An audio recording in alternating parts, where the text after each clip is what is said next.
తిరుమలలో భక్తుల రద్దీ విపరీతంగా పెరిగింది. వరుస సెలవులు రావడంతో దేశం నలుమూలల నుంచి భక్తులు పెద్ద ఎత్తున తరలివస్తున్నారు. వైకుంఠం క్యూ కాంప్లెక్స్లోని అన్ని కంపార్ట్మెంట్లు భక్తులతో నిండిపోయాయి.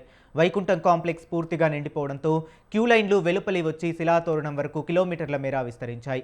ఎండ తీవ్రత ఉన్నప్పటికీ భక్తులు ఓపికతో స్వామివారి దర్శనం కోసం వేచి చూస్తున్నారు. శ్రీవారి దర్శనానికి 18 గంటల సమయం పడుతుంది.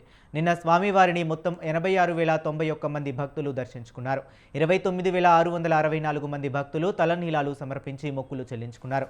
భక్తులు సమర్పించిన కానుకల ద్వారా శ్రీవారి హుండీకి నిన్న ఒక్కరోజే 4.21 కోట్ల ఆదాయం లభించింది. రద్దీ దృష్ట్యా క్యూ లైన్లలో వేచి ఉన్న భక్తులకు టీటీడీ సిబ్బంది నిరంతరాయంగా పాలు, తాగునీరు, అన్నప్రసాద వితరణ చేస్తున్నారు.